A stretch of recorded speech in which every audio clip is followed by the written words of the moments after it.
That's why I think the first one's still a bit magical because, you know, two, three, and four are all me and Keanu and stuff. The first one's got that weird little mix, and it was a good way of going of how to ground and have fun and go nutty. And When you wake up every day in a movie business, everyone starts by telling you no to every request you have, and your only job is to turn no's into yeses. Wick is against the odds. Wick is friendship. Wick is love.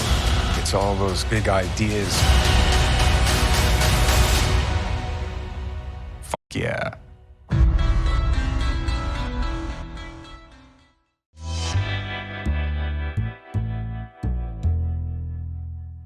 Chad, what's been your favorite part of reliving these first four John Wick films for this doc? realizing how humility, let's just say that, realizing how many mistakes we made.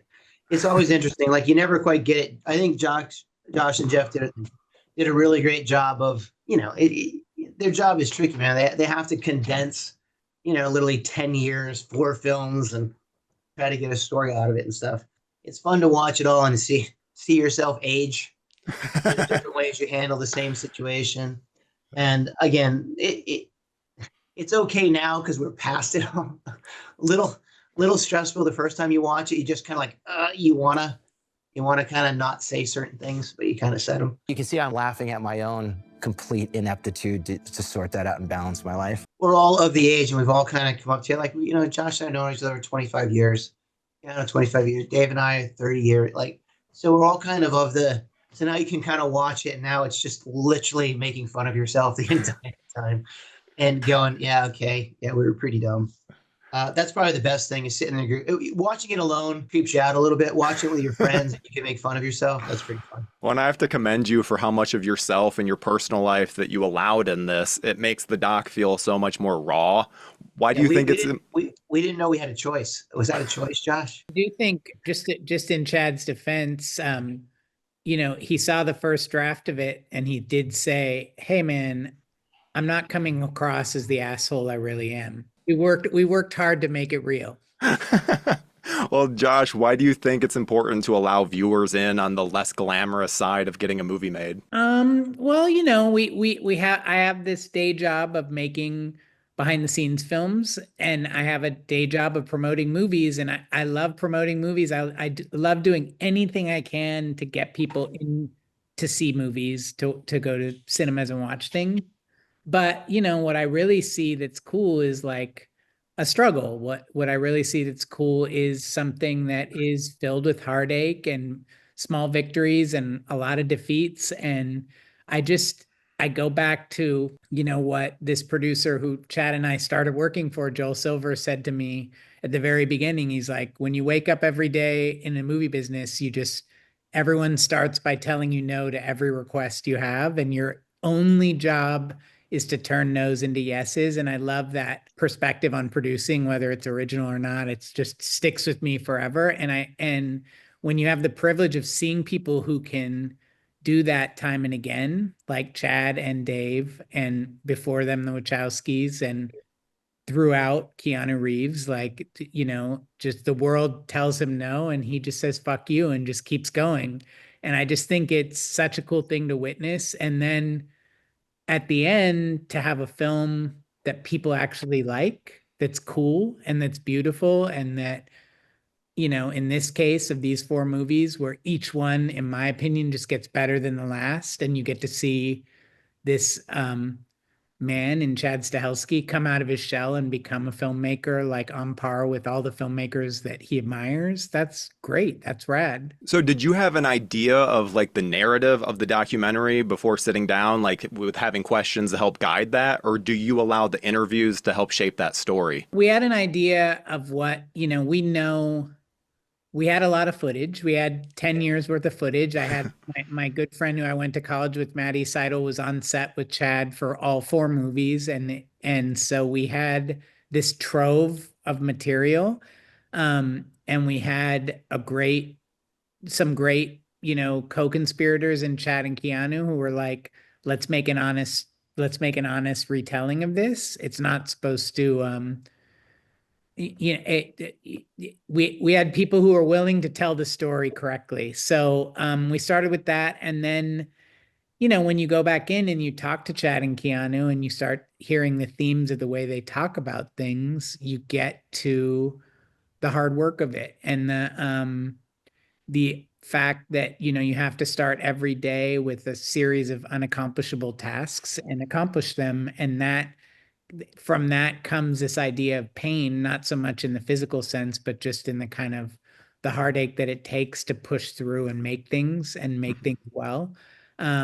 So all those things inform when we sat down with Chad and Keanu and just had them riff on the experience. We just watched footage with them, had them talk about things, try and relive things in as close to a present tense type of circumstances they could with some perspective, and that's what you see. Well, and Chad, you had the foresight to document your making of process, and obviously you're grateful for it now, but on that first film, with it almost falling apart, did seeing those cameras documenting it just add to the frustration in the moment? Not like it's you got so much shit to worry about. Yeah, like Josh and Ash, like Josh has got to, basically put thumb screws in me to get an interview out of me. Like I'm not the most conducive to behind the scenes guy you'll ever meet. I'll push to get my crew on and stuff. But no. Look, we've been friends for a long time, so we knew. Dave and I knew going into it that we came up in the 80s and 90s where that was just part of filmmaking, and a lot of the footage Josh uses goes to publicity or behind the scenes when HBO was doing it. So there was always a marketing value in it. We just figured, okay, well, if we're going to do this, and if this is going to be half the catastrophe we think it's going to be, might as well document it. One time, and we'll watch it in 10 years ago. Remember the time we tried to direct? Josh came out and gave us a deal, and him and Maddie just would document. I mean, it was more about, it was like a dare, like I dare you to direct, watch what's going to happen, watch the train wreck. So yeah, it was there, but it didn't, there were plenty of other things to mess with us. It wasn't little Maddie with the camera trying to get an interview. And to be honest, like we truly didn't know what we were doing for a lot of it. So, there was that. Well, and there's always been so much speculation about your dynamic with David Leitch on the first film, and this doc does not shy away from that. And I know he's listed as an executive producer, but what's his relationship with the series like at this point? Does he see cuts early? Do you bounce ideas off of each other? Is there anything like that? No, always. Look, on the first one, we were co-directors. There's no doubt about that. It's just for many reasons, the DGA has a certain way of doing things. That's what we try to hear. Look, it was. And it sucks that you both don't get a credit, but everybody knows it was kind of a bummer, but we get it. After that, Dave and I went our separate directions, but we're still very good friends. We riff all the time. It was just, we both want to direct, and we co-directed, and we had been co-directing our second unit careers, and that's great. But we both have our own unique ways of doing things, and we did what we needed to do. We both learned a lot from it. That's why I think the first one's still a bit magical, because 2, 3, and 4 are all me and Keanu and stuff. The first one's got that weird little mix, and it was a good way of going of how to ground and have fun and go nutty and all that stuff in once. So I wouldn't have changed a thing. Right. Now it's look, whenever I can, we let each other it's just picture two different entities that whenever we get stuck, Dave and I both have a few other director friends that we came up with, both cast members and now directors or producers or writers. And it is a cool little community where you can just pick up the phone. This weekend, I was on the phone with someone I really respect who's doing their second film. And it's to riff and get that in is always, you understand the limitation, you understand the pain, you understand what the game really is. It's not just about talking about cool ideas. It's, okay, there's money. Sometimes there's only, until you actually direct, you really don't understand how tricky it is. Once you start directing and working in the film industry, it's easy as an audience member, and there's nothing against you. It's hard, right? You're an audience member. You always want to bitch. Why let's do it? Why are there so many bad movies? Why did they do this? I'm not excusing that in any way.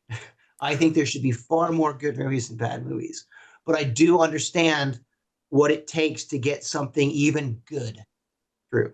Yeah. You have to imagine a collaborative process where the director does not have nearly as much control, say, or want as you possibly would think. I think Josh and the guys kind of showed you, even though we were considered, very established action directors, In the directing world, it didn't mean anything. It wasn't worth a penny. We were modified by people we didn't know, thousands of miles away, bankers, financiers, people that just did not understand what we were trying to do. We were literally shut down for almost a week because somebody didn't like Keanu Reeves' beard. You would think that that's real, 100% real.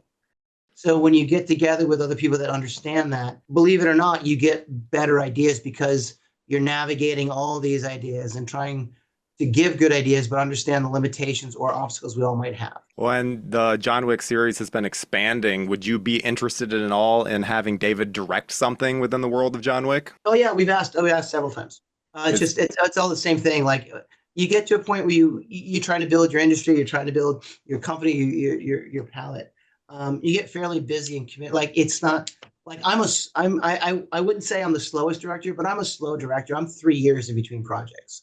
That's how long it takes me to. It's not like you're not doing other shit, but it takes a while to dial it in, and then I got to figure it out. Like those action scenes don't just pop into my head as I'm, eating Cheerios for breakfast, and then to find the talent, the right cast, and the stories, that kind of thing. And when you get 3 or 4, like you can look at my IMDb page, and apparently I'm directing 50 things this year. So schedules get in the way, and projects they're all like the next John Wick is depending on me and Keanu being available at the same time. Getting Dave direct would depend on me, the writer, Keanu, Dave, his little team, our stunt teams all being available at the same time. It takes 50 of us to be in the same room at the same time with the same interest, agreeing on the same things to make a movie. It just gets a little tricky. But the desire is there. It's just, a little tricky. Well, and you essentially did all of these films back to back, and it's been almost 2 years since Chapter 4. Are you finally feeling a bit recharged? Look, recharging, it's not just about the energy. It's about the creative space you want to be in. And you want it to sink in, and you want to realize the mistakes you learn. And again, I can't get better, or I can't make a better movie without being better. You know what I mean? And sometimes it just takes time. We all want to get better. You want to get better at your relationship. You want to get better at your job. You want to get better. Sometimes you just need that space. You need that time to do things. Most of John Wick's are based on places I've been or I love to go, or like I have a love of the Middle East and Arabic culture. So that's why you see so much. I have a love of concerts and music. So that's why you always see a concert or a musical piece in a John Wick. I love dogs. So I always see a dog. There's a lot of stuff out there I still love, but I want to go experience that stuff. And then I'll put it in number 5 or 6 or 7. Well, with schedules permitting, do you think that Chapter 5 will be your next film?